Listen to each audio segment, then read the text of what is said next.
Now I'm going to tell you about something. About James Calloway, the Duke of Blackwell. About the most talked about man in London, the most sought after, the most desired. 23 years old, titled, handsome, wealthy, and fully aware of every one of those things. Until that day, only one thing had been missing from his life. The word no. That morning, James was sitting at the large dining table in his London house. In front of him were his coffee, his newspaper, and a letter he had no desire to read. A family vineyard estate, in the north, out in the countryside. Some legal issue had come up. Deeds, boundaries, who knew what else? The lawyer could not settle it alone. James had to go in person. James set the letter down on the table. "When will you be leaving, sir?" his valet asked. "I am not leaving." "Sir, the lawyer said, send someone else. No one else can sign, sir. The deed is in your name." James drank his coffee. He looked at the newspaper. He read the letter again. Then he stood up. "Prepare the carriage." They set out early in the morning, James and 2 men with him. As they moved farther from London, the noise of the city gave way to silence. The roads narrowed. The trees grew denser. James lay back in the carriage, his hat pulled down over his eyes, trying to sleep. One of his men, Thomas, who had been with him for years, was looking out the window. "It is actually quite a lovely place, sir. I have never looked at it that way. At least the air is clean." "I did not come here for clean air, Thomas." "Of course, sir." James pulled his hat a little lower. They entered the town before noon. James lifted his hat and looked outside. Small, ordinary, quiet. A single main street lined on both sides with wooden buildings. A blacksmith, a bakery, an inn. People walking, talking, knowing one another. Everyone knew everyone. "How long will this take?" James asked. "The lawyer will be ready this afternoon, sir.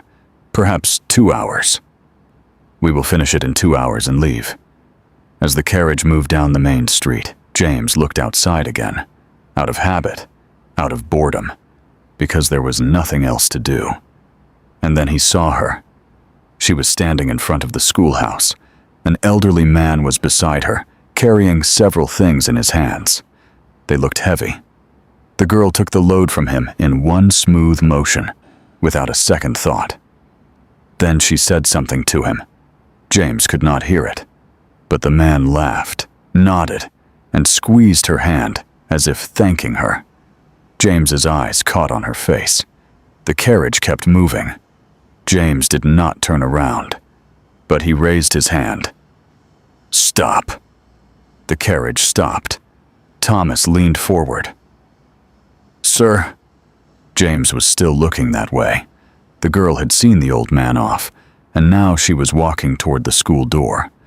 She did not look back. She did not look back. "How far is the vineyard estate?" he asked. "Half an hour, sir. We will see the lawyer today. We will return tomorrow." Thomas said nothing, but he looked at the other man. The other man looked out the window, saw the girl, and understood. The carriage began moving again. He was supposed to stay in town for 2 hours. He stayed for 3 weeks. That afternoon, James handled his business with the lawyer. The papers were signed, hands were shaken, and the matter was closed. They should have left. But James settled into the vineyard house. Thomas said not a word as he carried in the luggage. He recognized the expression on James's face. The next morning, James rose early, ate breakfast, dressed, and looked at himself in the mirror. "There is a school in town," he said to Thomas. "Yes, sir. We saw it yesterday." "I wonder who the teacher is." "I do not know, sir." "I should like to find out." "At the school, sir?" "In town. In general." James straightened his coat. "We have come all this way. We may as well get to know the place." Thomas said nothing, As he held the door, he coughed softly. James walked into town, alone, without the carriage. Even that was unusual. But using a carriage here would have been ridiculous. Everything was within 10 minutes. A few people along the main street looked at him. James greeted them, and they returned the greeting. He reached the schoolhouse. The door was open. Inside, he could hear a woman's voice, clear, steady, teaching a lesson. James stopped and listened. Geography, the rivers of England. Then he stepped inside. It was a small classroom. There were around 15 children. At the front of the blackboard stood the girl he had seen the day before. She was young, plainly dressed, her hair simply pinned up. There was a piece of chalk in her hand. She turned and saw James. Even if she was surprised, she recovered at once. "May I help you?" The children turned. James smiled. "My apologies," he said. "I have only just arrived in town. I am staying at the Vineyard house. I wanted to acquaint myself with the area, and the door was open." "There is a lesson in progress," the girl said. "You may return this afternoon. My father will be here." "Of course. Pardon me." James left. He paused for a moment outside the door. Inside, the girl's voice began again, as if he had never come at all. He returned in the afternoon. Her father was there. Fletcher, the town's teacher, a white-haired man with a warm face. James introduced himself. The Vineyard house, the legal matter, staying a few days. The father welcomed him kindly. The girl was there too. She was in one corner, looking over some papers. She glanced at James, dipped her head, and returned to her work. James spoke with her father. About the town, the school, the children. At one point, the girl stood up and brought tea to her father. Then she held a cup out to James as well. "Thank you." "You are welcome." That was all. As he was leaving, James stopped. "Excuse me." The girl lifted her head. "May I know your name?" "Eleanor," the girl said. "Eleanor Marsh." "James Calloway." Eleanor inclined her head. "Good evening, Mr. Calloway." And she returned to her papers. James stepped outside. He was the Duke of Blackwell himself. He sat in the House of Lords, and women blushed at the sound of his name. This girl had called him Mr. Calloway, and gone back to her papers. At dinner, Thomas asked, "How was the town, sir?" James considered the question. "Interesting. Yes." He took up his wine. "I may walk through it again tomorrow." Thomas said nothing. The next day, James went again, and the day after that. Eleanor was always the same, polite, brief, and then back to her work. And with every passing day, James found himself more astonished. By the third day, Thomas could no longer hold back. "Sir, the matter with the lawyer is finished. There is business waiting in London, and Lady Victoria has sent word twice. I know. When are we returning?" James looked out the window toward the town. "Soon." Thomas left, because he knew that this soon meant absolutely nothing. On the fourth day, James went down to town again. This time, he had his excuse prepared. He would have something to eat at the inn, stroll a little. It did not sound particularly convincing, even to him. He saw Eleanor on the main street. She was speaking with an elderly woman. The woman's basket was heavy. Eleanor took it from her. The woman protested. Eleanor laughed, said something, and the woman laughed too. Then they walked together. James stopped and watched.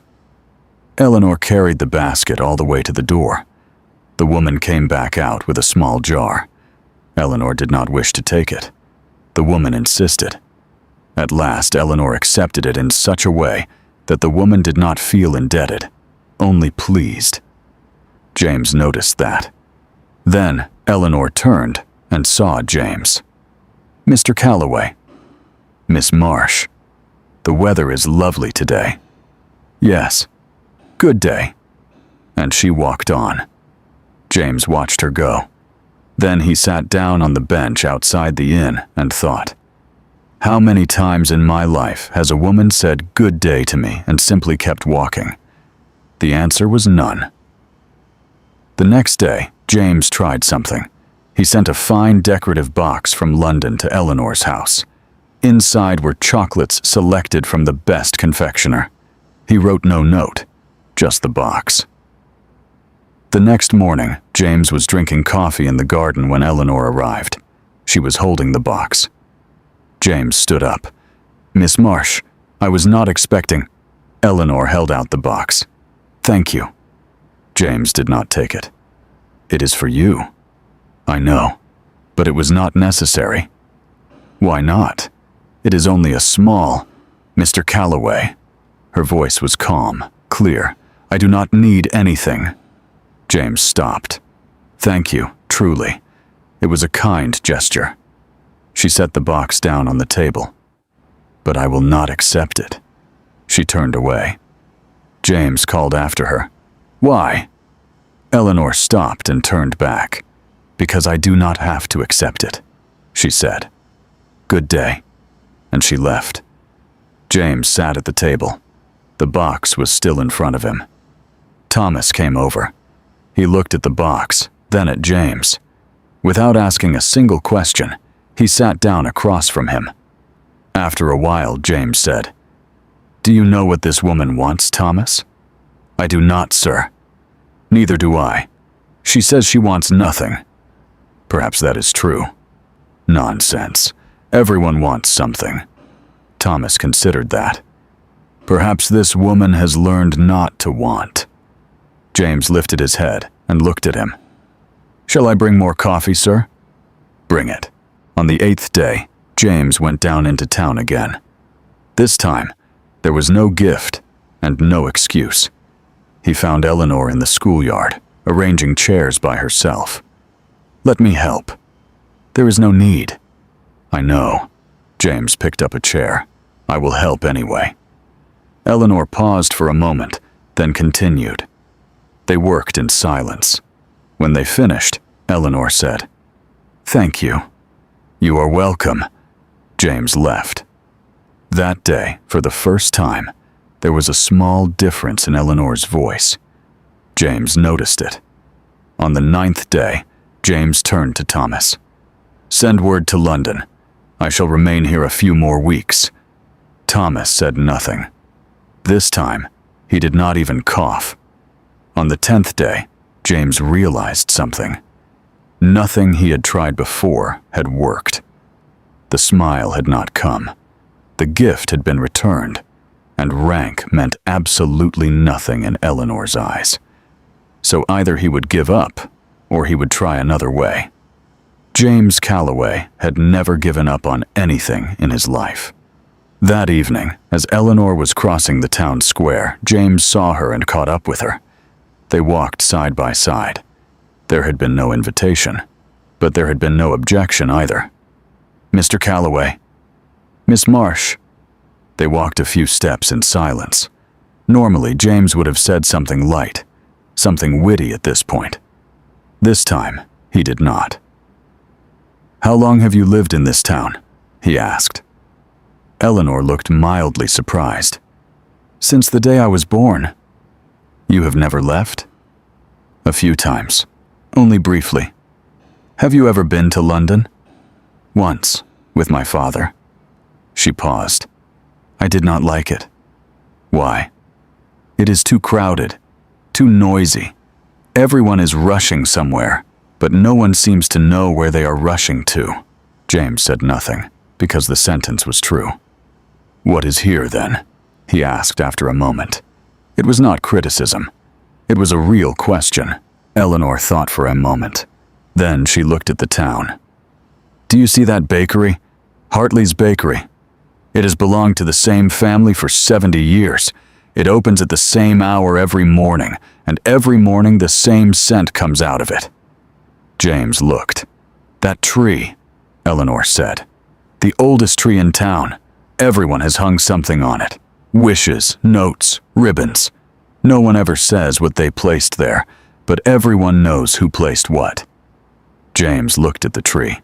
Its branches really were full of faded ribbons and old scraps of paper. And that house on the corner, it looks empty, but it is not. A 90-year-old woman lives inside it. Every Friday morning, she opens her window and looks outside for an hour. Why? I do not know. I never asked.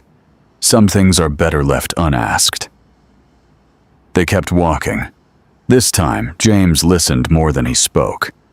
As Eleanor talked, the town changed. It stopped being an ordinary place and became somewhere that carried a story in every corner.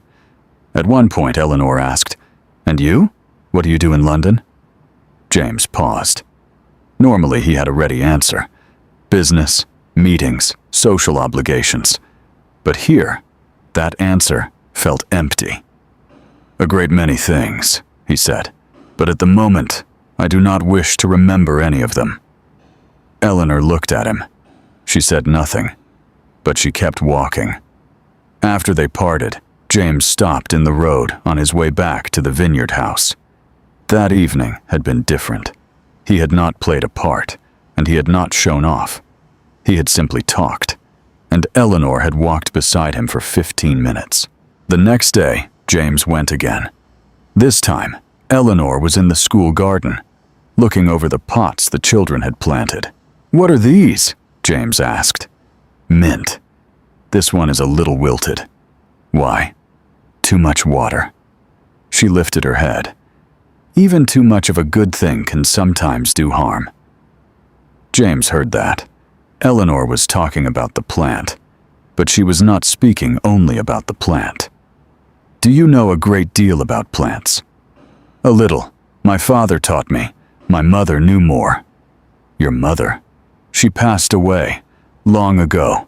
She said it briefly. "She started this garden. We keep it going." James wanted to apologize or to offer some comfort, but there was a calmness in Eleanor's face that told him she did not need either. She was not at war with her past. He fell silent. Eleanor moved to another pot. "Have you ever grown anything?" "No." "Not once?" "There is no garden in London." Eleanor looked at him. "You said you had a large house.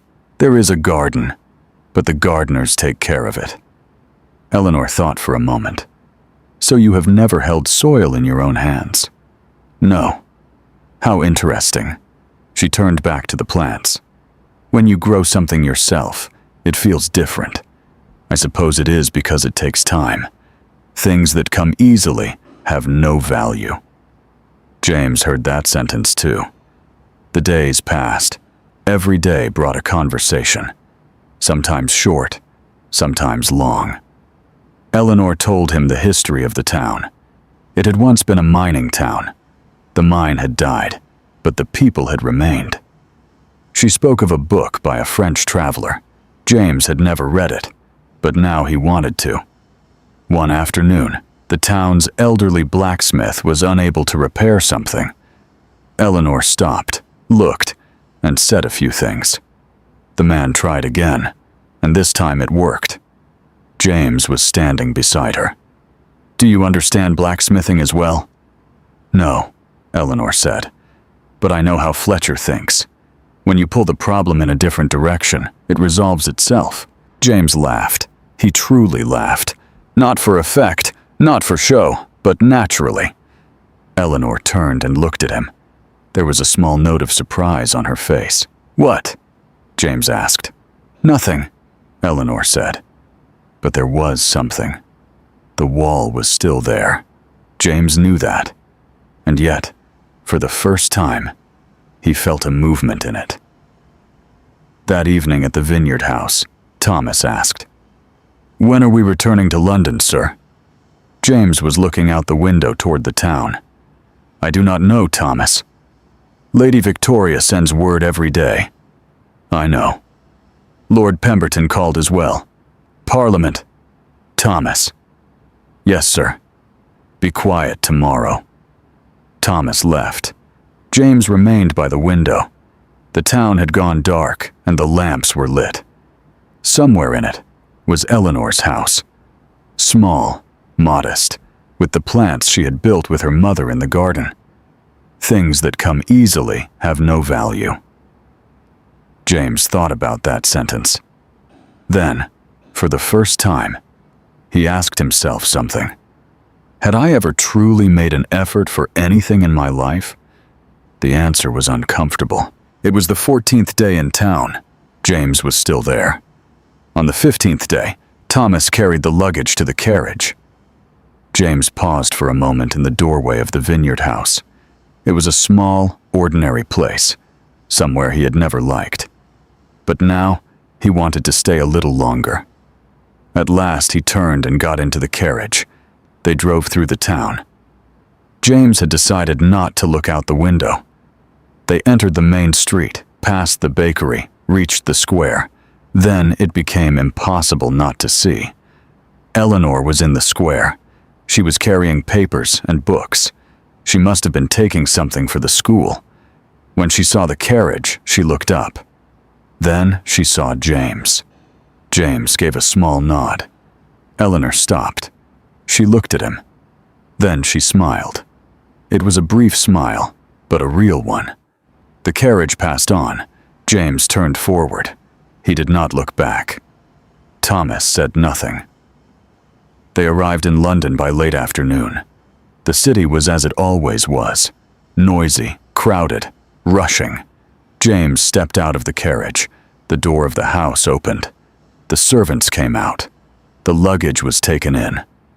Everything was ready, in place, automatic. It was exactly as Eleanor had said. Everyone was rushing somewhere, but no one seemed to know where they were rushing to. Victoria arrived at 8 o'clock that evening. As always, she was beautiful. Her hair was flawless. Her dress was flawless. Her smile was flawless. When she saw James, she kissed both his cheeks. At last, I have heard nothing from you for 2 weeks. The matter took longer than expected. Never mind. There is a party at the Hartleys tonight, and we are going. You have 10 minutes. James went, changed, and returned. The Hartleys' house was full.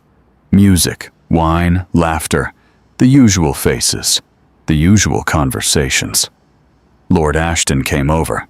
Blackwell, where on earth have you been? You have not been seen at the club. I was in the country. The country. What were you doing in the country? A matter concerning the vineyard house. Did you settle it? I did. Ashton kept talking. James was listening, but part of his mind was elsewhere. It was in the town square, in the tree with its faded ribbons hanging from the branches. Blackwell? James turned.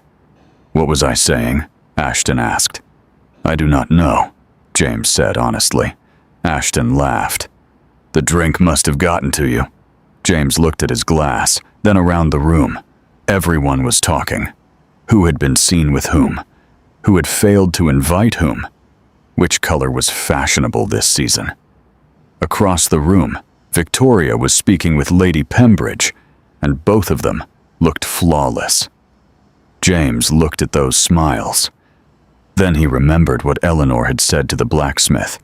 When you pull the problem in a different direction, it resolves itself. And he thought of that moment when he had truly laughed. When had he last truly laughed in this room? He could not remember. Days passed. James returned to his affairs.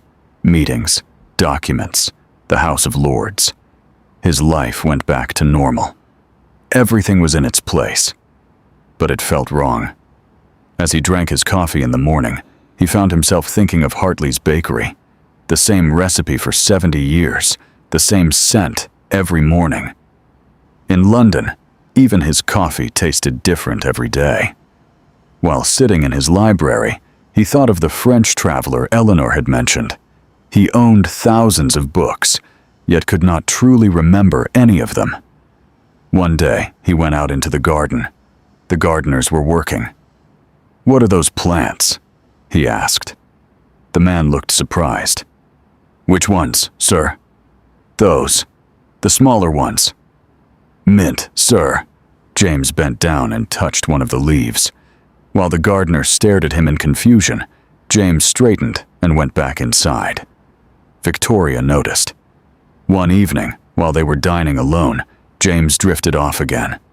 Victoria stopped mid-conversation. "James?" "I am asking you something." James looked at her. "What did you ask?" Victoria set down her glass. "What happened in the country?" "Nothing. You have been different ever since you came back." "I am only tired." Victoria fell silent, but her gaze did not. It was a searching gaze, a calculating one. James looked down at the table.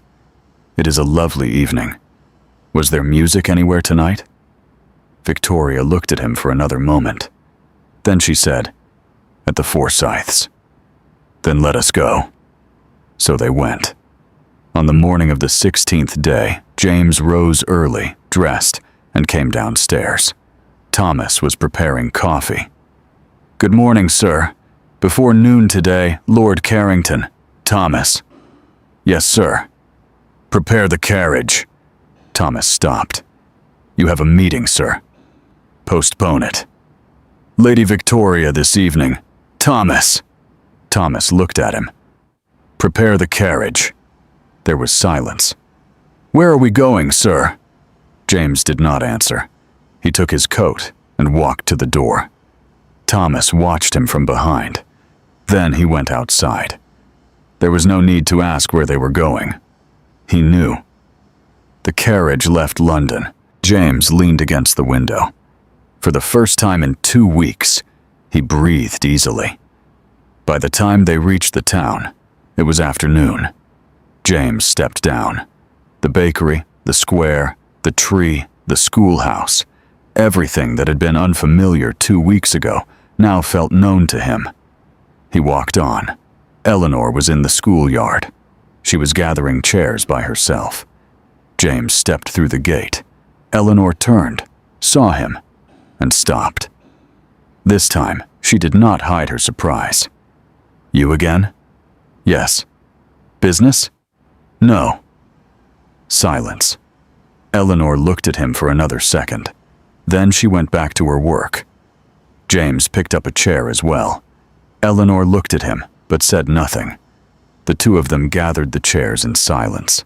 This time, James did not push. Days passed. Sometimes he saw Eleanor. Sometimes he did not. Sometimes they met in the square and exchanged a few words. Sometimes days passed without them meeting at all. James sat at the vineyard house, read, walked, drank tea with the town's old blacksmith. Naturally, the blacksmith was curious. "Do you not like London?" he asked. "I do," James said. Then he corrected himself. "I used to." The blacksmith laughed. "What is here that London does not have?" James thought about it. He did not answer. But inwardly, he knew the answer. On the 19th day, the school door was closed. James noticed it in the morning. It was still closed in the afternoon. That was strange. Eleanor opened the school every day. He asked a woman passing by. "The teacher is ill," the woman said. "His daughter is caring for him." "How long has he been ill?" 2 days. He has a fever, they say." James returned to the vineyard house. He sat down, got up again, looked out the window. There was something he could do. But if he brought food, Eleanor would turn it away. If he knocked on the door, she would not leave her sick father. If he sent money, she would never accept it. Then something occurred to him. He called for Thomas. "Go to London," he said. "Today. Find Dr. Hartwell. There is a sick old man in town.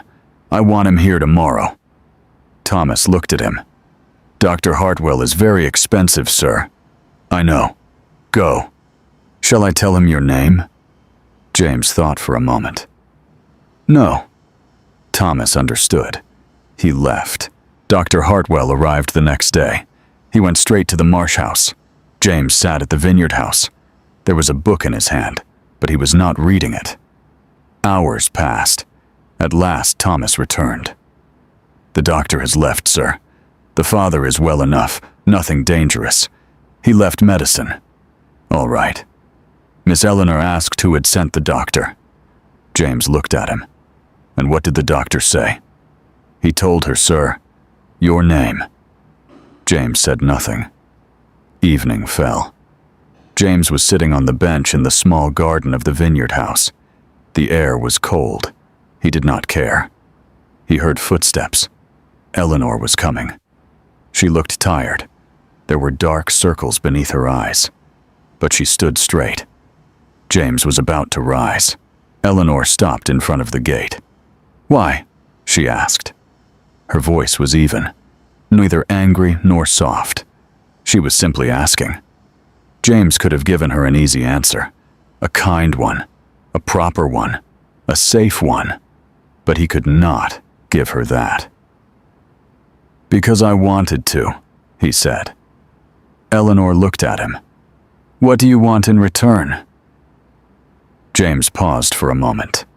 This question was coming for the first time, because this time it was not about him. It was about her father. Eleanor could not brush it aside. James looked back at her. Nothing, he said. Eleanor did not look away. Everyone wants something. I know. You do too, perhaps, James said, but not tonight. Silence. Eleanor looked at him for a long time, weighed him, measured him, waited. James did not explain. He did not retreat. He simply remained where he was. Then Eleanor turned and walked to the gate. She placed her hand on the handle and stopped. She did not turn back, but she stopped. It seemed as though she wanted to say something. Then she opened the gate and went inside. James remained on the bench. What had just happened? Eleanor had not thanked him. She had not refused him. She had simply paused. All his life, James had known how to read women's glances, smiles, blushes, but he did not recognize this hesitation. He had never seen it before. Thomas called from inside. Sir, supper is ready. James rose, went inside, and sat at the table. But his mind was still at that gate, in that single second. The next morning, the school door was open. Eleanor was inside, teaching. James saw her through the window. He did not go in, but he smiled. Days passed. They were good days. James did not fully understand that at the time. He would understand it later. For now, he was simply living them. He rose in the morning, went down to town, saw Eleanor, sometimes in the schoolyard, sometimes in the square, sometimes on an evening walk. They talked. Now they were truly talking. About books, the history of the town, the children, things her father had said, the opera James had attended in London and had never liked. Eleanor laughed at the opera story. She truly laughed. When James heard that laugh, something stirred inside him. He only wanted to hear it more. One evening, they were sitting side by side in the square. Eleanor stopped in the middle of speaking. I have never understood you, she said. In what way? In London, you have everything. Why are you still here? James thought about it. Then he answered honestly. Because I feel different here. How different? Less tired. Eleanor looked at him. Does London tire you? Everything there tires me. The people, the conversations, the expectations. James placed his hands on his knees. Here, no one expects anything from me. Eleanor said nothing, but she looked at him. This time, there was something different in that look. something real. A few more days passed. Eleanor was a little more open now. Still cautious, still measuring every word. But she stayed beside James longer, spoke more. Sometimes, when James said something, a small, involuntary smile would appear on her face before she answered. James saw all of it. One day, Eleanor mentioned one of her father's old books, a book she loved with a torn cover, whose second edition she had been searching for years. James kept that in mind. The next day, he sent Thomas to London. His only task was to find that book. Thomas found it in 3 days. James did not give the book to Eleanor directly. He left it on the wall of the schoolyard. On top of it, he placed a small note. "I found it in Fletcher's library. It should be yours." It was a lie. But there was no other way if he wanted to prevent Eleanor from sending it back. The next day, when Eleanor saw James, she stopped. She looked at him. She said nothing, but she thanked him, for the first time, without refusing. That evening, James sat in the vineyard house and understood, for the first time in his life, that a woman's gratitude could weigh this heavily. That night, he could not sleep for a long time. Because there was only one thing in his mind: Victoria. In London, inside his flawless life, the woman their families approved of. They were already discussing a wedding date. James had always known that. But while he was in the country, London had felt far away, like another life. Tonight, for the first time, it felt close. James stared at the ceiling. He had to tell Eleanor. One day, somehow, at the right moment. He would tell her tomorrow, or the day after. The right moment never came. It was the evening of the 28th day. James was returning to the vineyard house. He met Eleanor in the square. They began walking side by side. By now, it was as it always was. Easy, comfortable. Even the silences no longer felt awkward. Then the sound of a fast horse broke through the air. They both turned. It was a young man from London, Robert, one of James's men. He was out of breath. The moment he entered the town, he began asking, "Where is the Duke of Blackwell? There is an urgent message." James was about to go to him. At that moment, the old servant from the inn lifted her head. "The Duke of Blackwell? Is it from his fiancée? Is the lady ill?" The world stopped. James heard that word. His fiancée. He turned. Eleanor looked frozen. Her eyes were no longer looking at anything. She was simply letting what she had heard fall into place. "Eleanor," James said. Eleanor looked at him. There was no anger in that look. The surprise was gone as well. There was only the quiet certainty of something being confirmed. "You have a fiancé," Eleanor said. Her voice was flat. "Eleanor, listen. You have a fiancé." James tried to speak. "What there is between Victoria and me, it was a family arrangement. I never." Eleanor only looked at him, and James fell silent. Because no matter what he said, the truth did not change. He had a fiancée. For a month, he had been walking with Eleanor, talking with her, standing beside her, and he had never said a word about it. "Go," Eleanor said. "Eleanor, please go." She did not shout. She did not cry. That made it worse. James took a step toward her.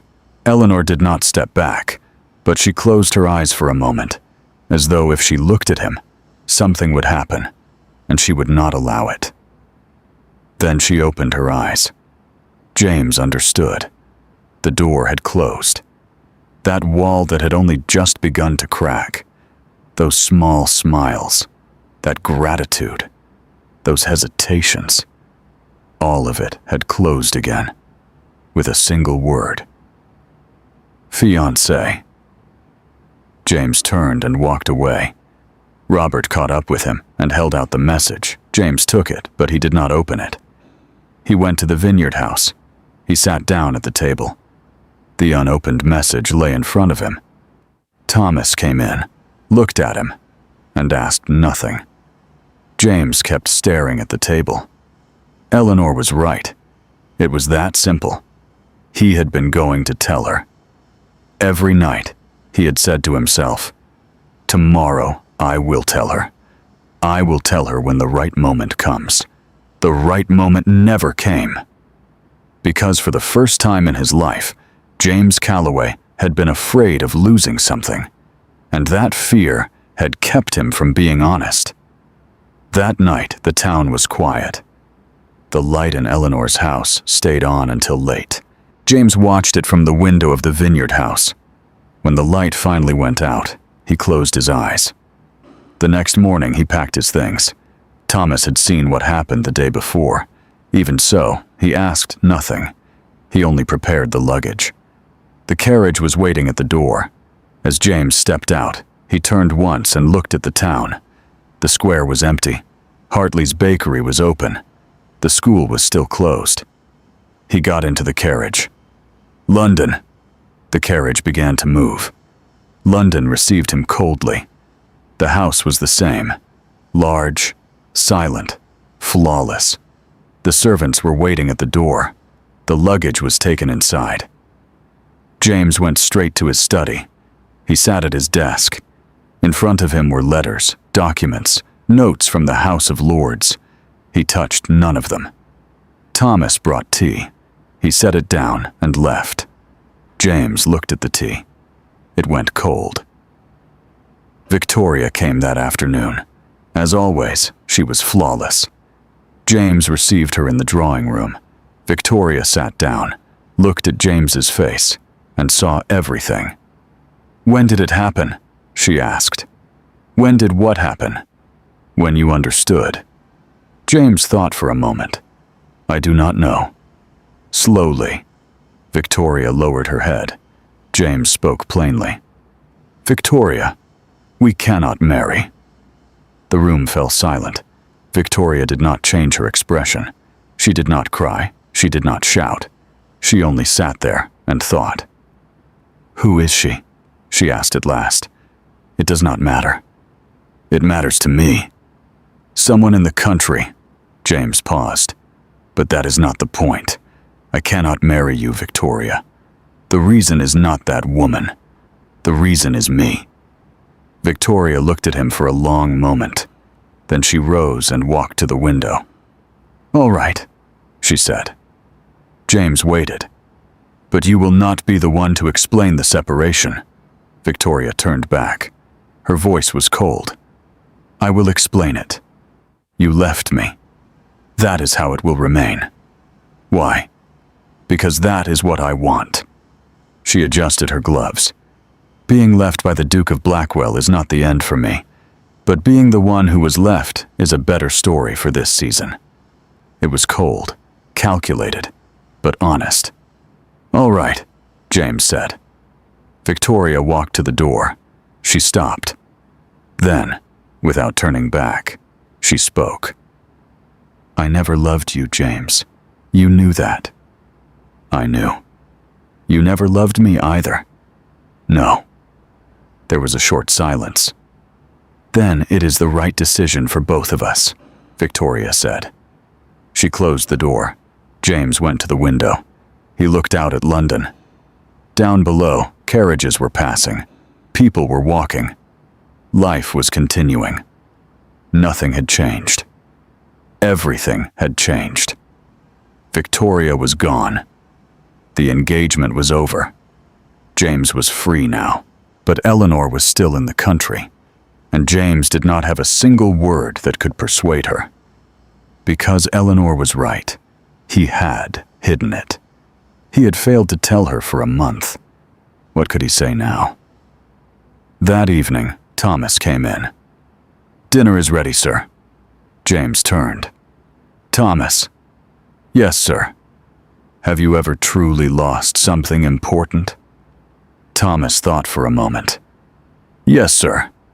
"What did you do?" "What could I do? I waited. Sometimes waiting is the only thing one can do. And if it never comes back, then you still wait.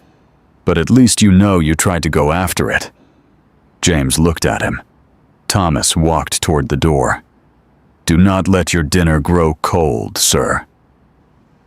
3 days passed. James returned to his affairs, mechanically. He read the letters, signed the papers, attended the meetings. His body was there. His mind was not. On the morning of the 4th day, he came downstairs. Thomas was in the kitchen. Prepare the carriage, James said. Sir, today the House of Lords. Postpone it. Lord Carrington himself. Thomas.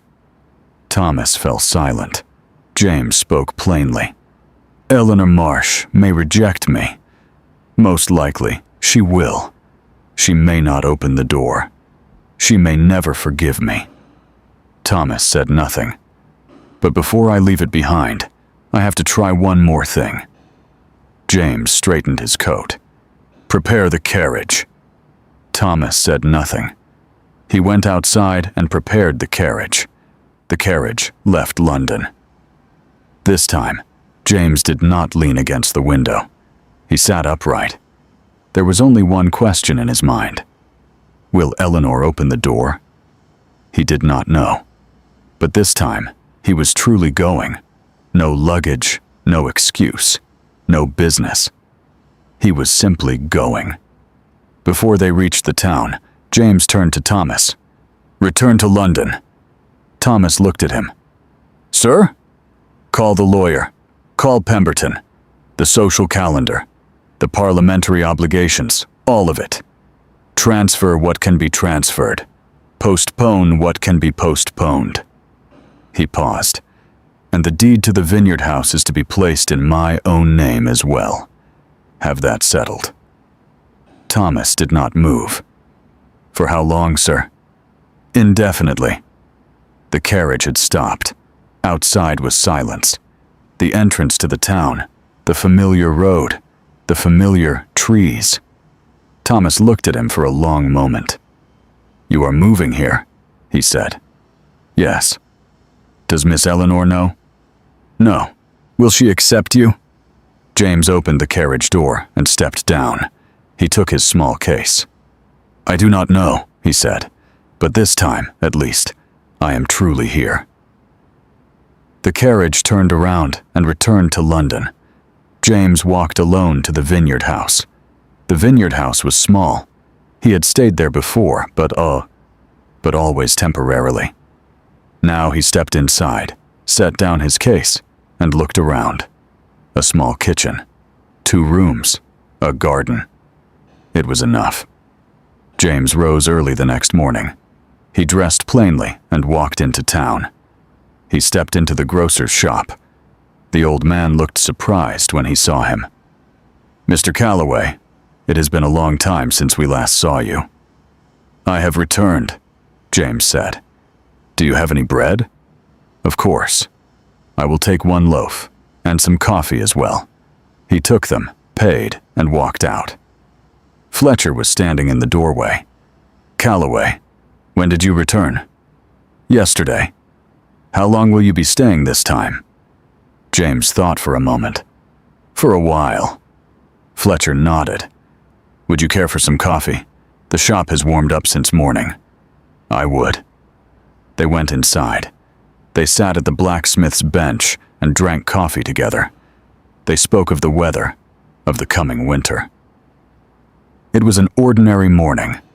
James could not remember the last time he had lived through an ordinary morning. Eleanor saw him on the 3rd day. She was looking out through the school window. James was walking across the square. He was carrying something he had bought from the bakery. He was walking without hurry, without trying to reach anywhere. Eleanor froze. She had thought he was gone. He was supposed to be gone, but he was there. She stepped back from the window. A day passed. Eleanor tried to ignore him. That was difficult, because the town was small. She saw him in the square, in front of the grocer's shop, and coming out of Fletcher's shop. James did not ignore her, but neither did he approach her. When he saw her from a distance, he inclined his head, greeted her, and kept walking. He was waiting. He was not putting pressure on her. 2 days later. Eleanor heard it from someone else as well. The servant from the inn was speaking at the grocer's. He has settled into the vineyard house. The deed has even been transferred into his own name. It seems permanent. Eleanor stopped. Permanent? That is what they are saying. Eleanor went home. She said nothing to her father. She cooked, washed the dishes, corrected lessons, but nothing felt normal. A week passed. James was still there. Every morning, he came into town, did his shopping, sat with Fletcher, spoke with the innkeeper. He was a burden to no one, and he disturbed no one. The townspeople, too, were beginning to grow used to him. One day, he was tending the garden of the vineyard house. He was trimming the shrubs with his own hands. A passerby stopped.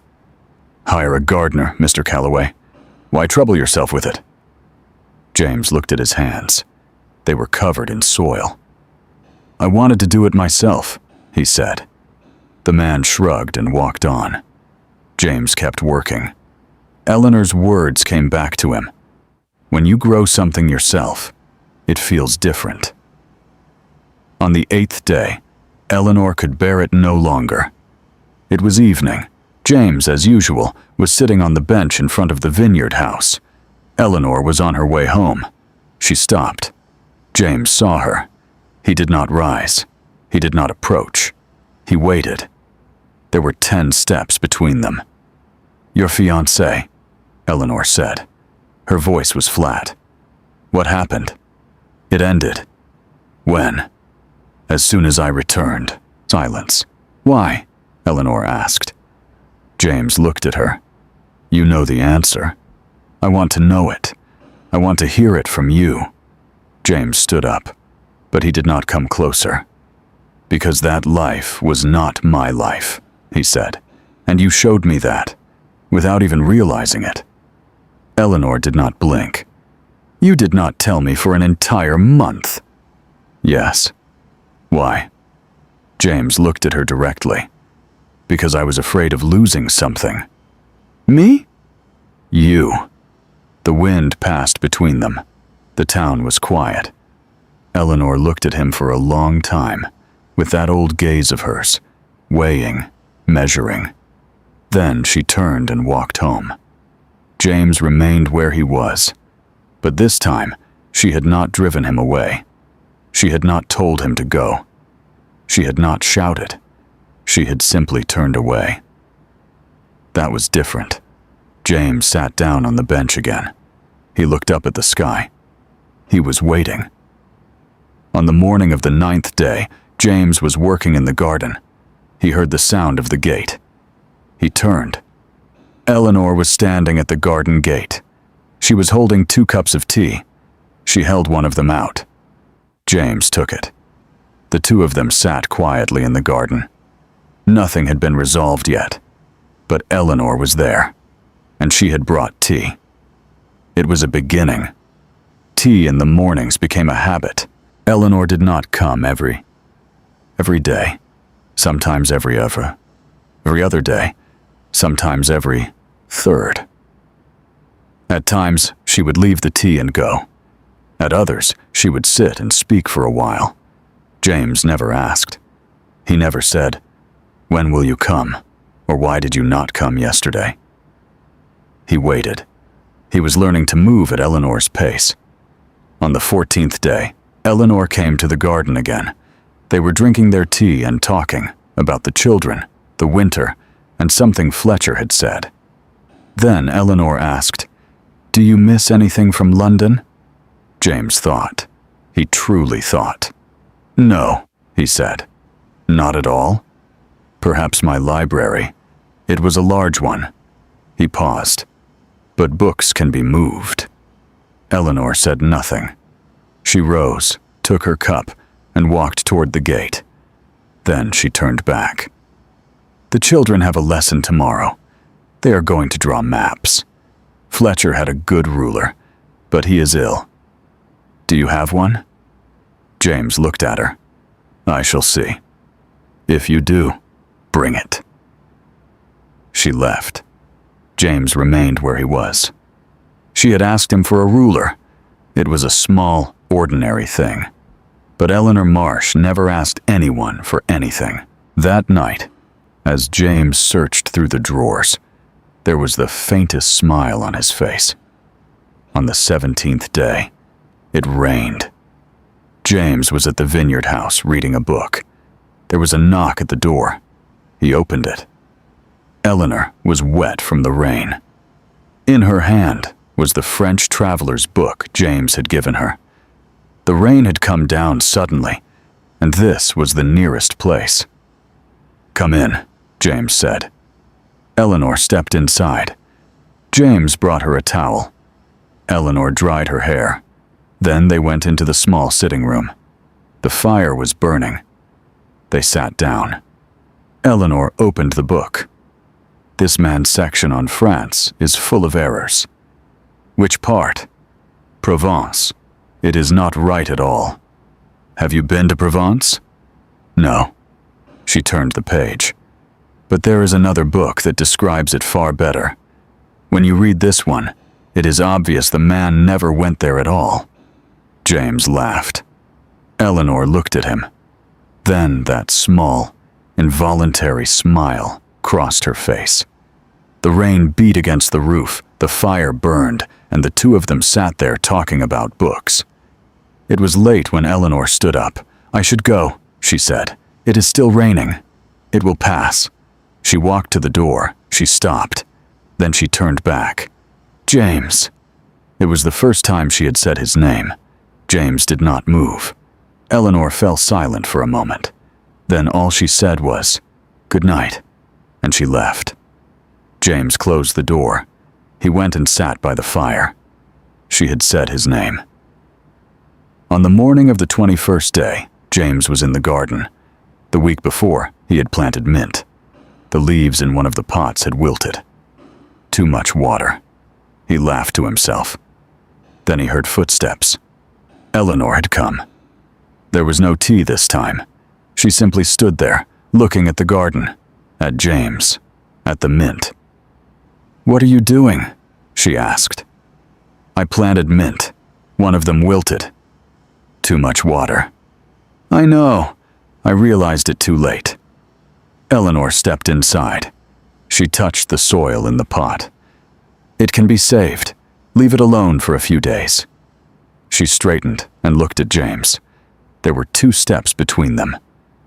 "Why are you living here?" she asked. That was what she had come to ask. "I am simply living here, Eleanor. Nothing more." "Here?" "Yes." "You left your London behind." "I did." "Why?" James looked at her.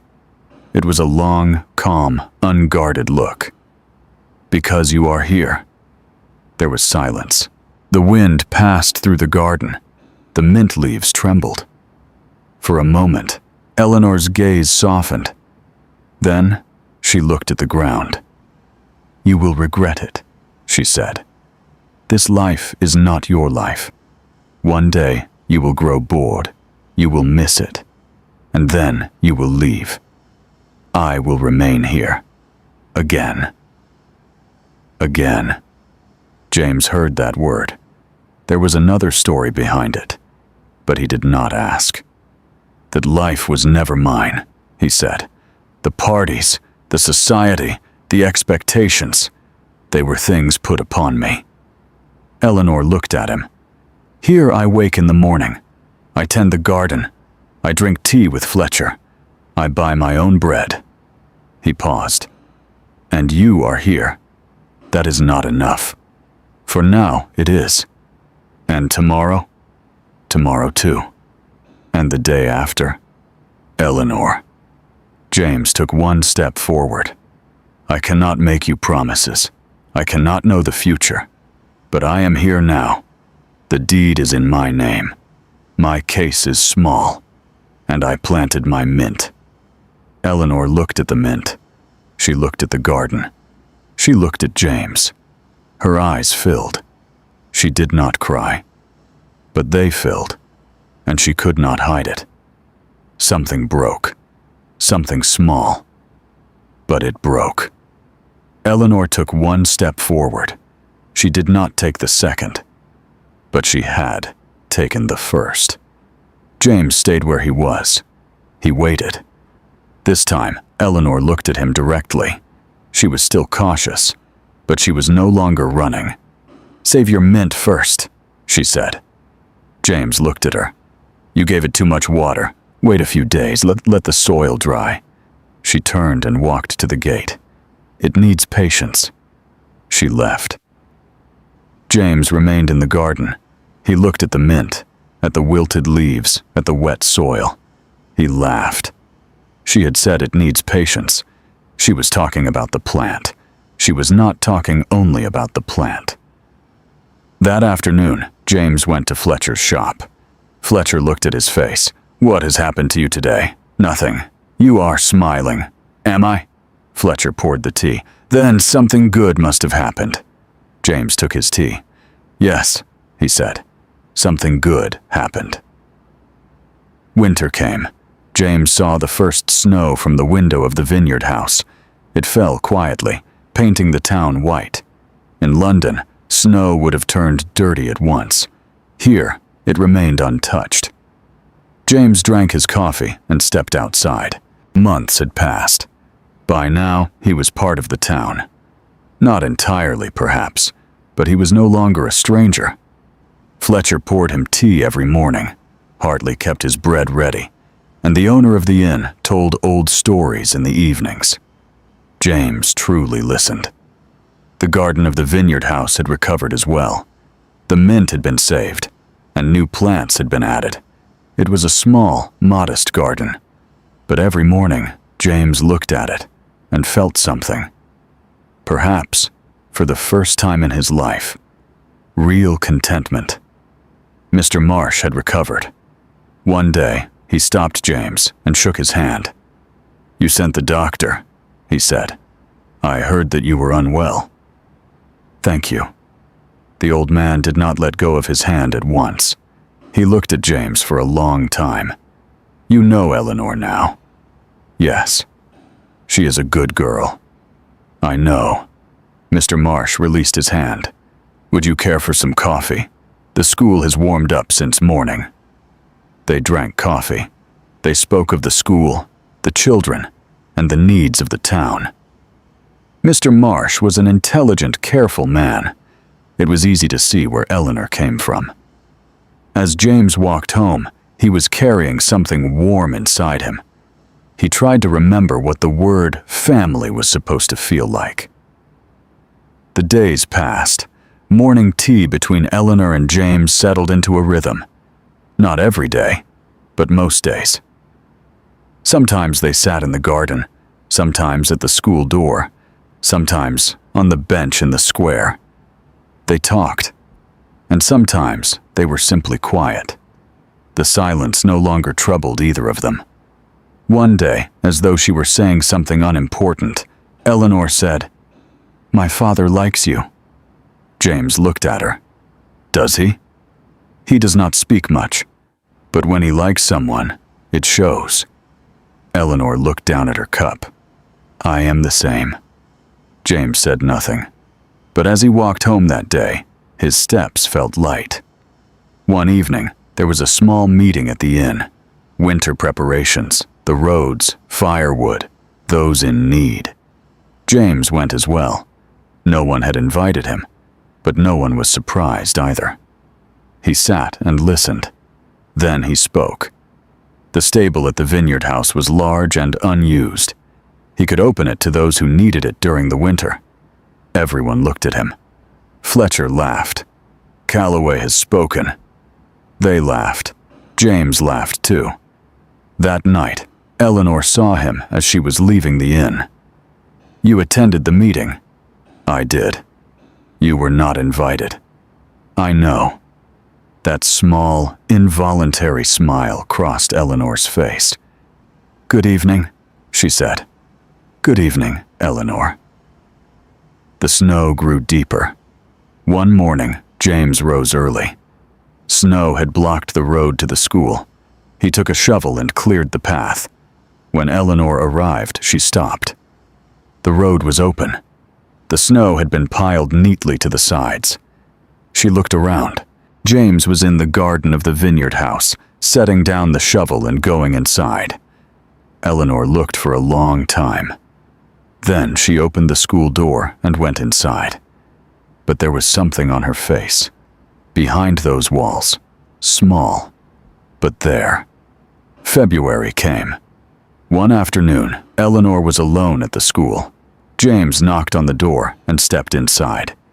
He was holding a thin, wrapped parcel.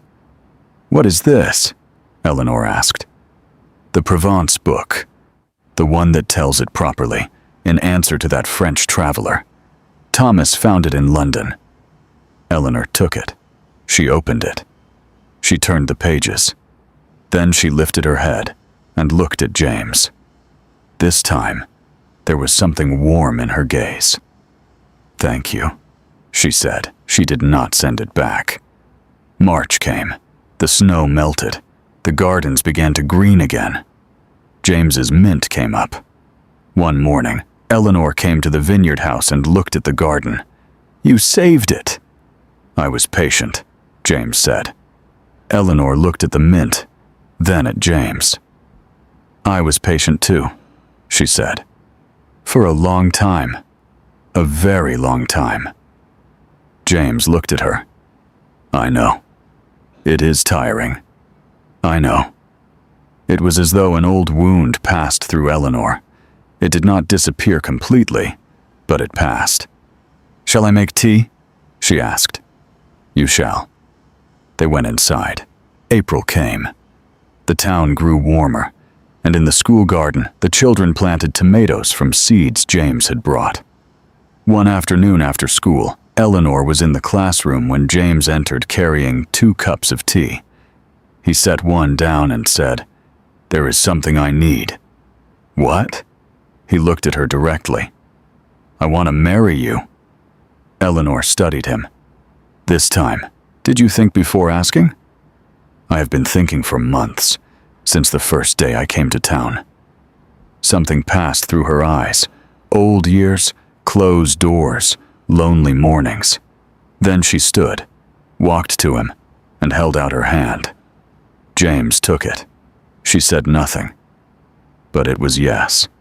They were married in June, in the town, with everyone there.